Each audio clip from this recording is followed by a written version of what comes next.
Hi friends, how are you? Hope that you must be in a good health. It's me Balam Das and you are watching our YouTube channel English with Naina Balam. Please do subscribe our YouTube channel as you don't miss any video uploaded by us. Friends, as you know that we are learning the most important part of English grammar, idioms. दोस्तों, जैसा कि आप जानते हैं कि हम अंग्रेजी का बहुत ही अहम हिस्सा पढ़ रहे हैं, इडियम्स।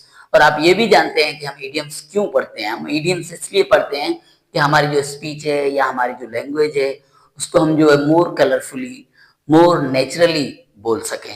ठीक है, अपना जो मैसेज है अमंग द पीपल जो हम डिलीवर करते हैं इन इंग्लिश लैंग्वेज, उसको more colourfully, more expressively, more effectively and more naturally जो है वो डिफाइन करने के लिए हम इडियम्स का इस्तेमाल करते हैं।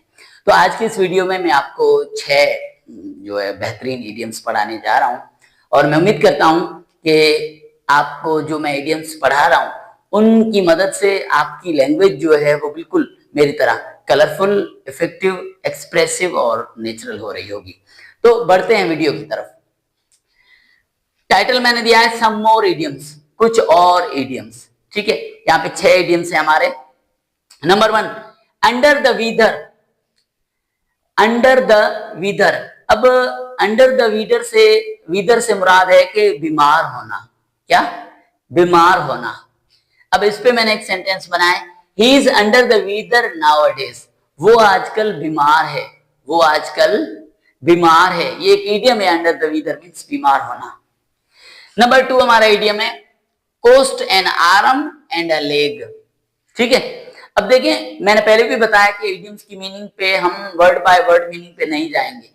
इसकी जो इस्तिलाही मीनिंग होती है, क्योंकि इडियम एक फ्रेज टाइप होता है और इसकी जो इस्तिलाही मीनिंग होती है वो इसकी एक्चुअल मीनिंग होती है। वर्ड बाय वर्ड इसकी मीनिंग पे ज्यादा नहीं जाना, क्योंकि कुछ केसेस में वर्ड बाय वर्ड मीनिंग उससे कुछ मैच होती है, रूबहू वो नहीं निकलती लेकिन कुछ मैचेबल जरूर होती है। जैसा कि इसमें है कोस्ट मीन्स किराया। ठीक है, और एन आर्म मीन्स एक बाजू, एन लेग मीन्स एक टांग। ठीक है, तो ये कुछ मिलती जुलती जो है इसकी इडियम की मीनिंग जरूर है। इसकी मीनिंग है कि बहुत ज्यादा महंगा, बहुत ज्यादा महंगा या बहुत ही महंगा। इस पे मैंने सेंटेंस बनाया, that phone costs an arm and a leg. ये फोन या वो फोन बहुत ही महंगा है। That phone costs an arm and a leg. वो फोन बहुत ही महंगा है, so I can't purchase it. तो इस वजह से मैं ये खरीद नहीं कर सकता, मैं ये अफोर्ड नहीं कर सकता। ठीक है, नंबर 3 इडियम हमारा है to beat about the bush. To beat about the bush means इधर उधर की बातें करना। यानी आप जब किसी चोर से पूछताछ करेंगे या पुलिस जब चोर से पूछताछ करती है तो बजाय पॉइंट टू पॉइंट बात करने के वो जो है इधर उधर की बातें करता है, ये हुआ वो हुआ, ऐसा हुआ वैसा हुआ। ठीक है, तो इस पे मैंने सेंटेंस बनाया है, he is beating about the Bush. वो इधर उधर की बातें कर रहा है, यानी गोल मटोल बातें कर रहा है, इधर उधर की बातें कर रहा है। ठीक है, नंबर 4 हमारा है to live from hand to mouth. To live from hand to mouth means मुश्किल से गुजारा करना, मतलब इतना ही कमा कर ले आना जो कि 2 वक्त भी मुश्किल से चले, शाम और सुबह, फिर दोबारा कल जो है भाग दौड़ करनी पड़े। ये इडियम है to live from hand to mouth means मुश्किल से गुजारा करना। ठीक है, यहाँ पे मैंने सेंटेंस बनाया, एक बहुत ही दिलचस्प सेंटेंस है और वो है people of Pakistan are living from hand to mouth nowadays.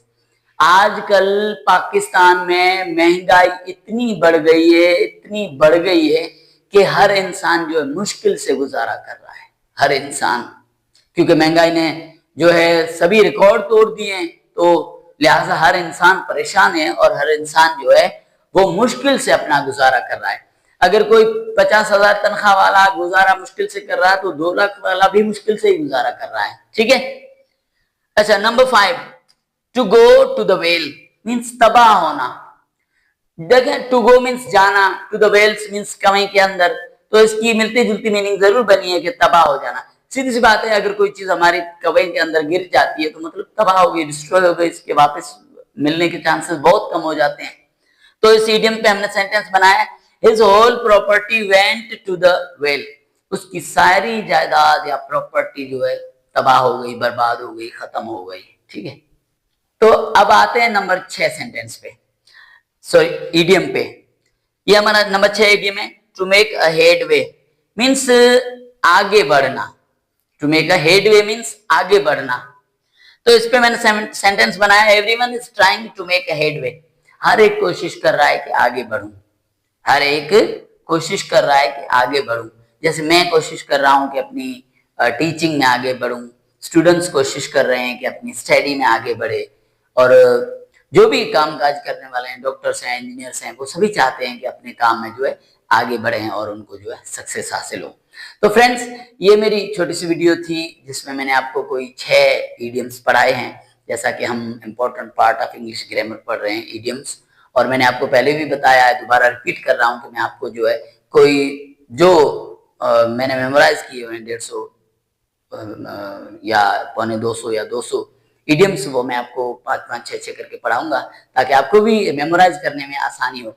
मैं आपसे गुजारिश करता हूं कि आप इन जो भी मैं 5-6 इडियम्स रोजाना पढ़ाता हूं, आप इनको मेमोराइज कर लें। और मैंने आपको सेंटेंसेस बनाना भी सिखाया है कल और परसों वाली वीडियोस में, कि इस पे सेंटेंसेस कैसे बनाए जाते हैं। तो आपसे गुजारिश वही है छोटी सी, कि इन पे अपनी तरफ से मशक करें। जितनी ज्यादा मशक करेंगे उतनी अच्छे से आप चीजों को समझ पाएंगे, क्योंकि practice is the only way to make improvement in yourself. अपने आप में अगर इम्प्रूवमेंट आपने लानी है तो आप प्रैक्टिस जारी रखें। ठीक है, continue your practice, every time practice, every time practice. तो उम्मीद करता हूं कि ये वीडियो आपको जो है बहुत पसंद आई होगी और आप बहुत कुछ सीखेंगे इन 6 इडियम से। और फिर मिलते हैं ऐसी शानदार वीडियोस के साथ, तब तक मुझे दीजिए इजाजत।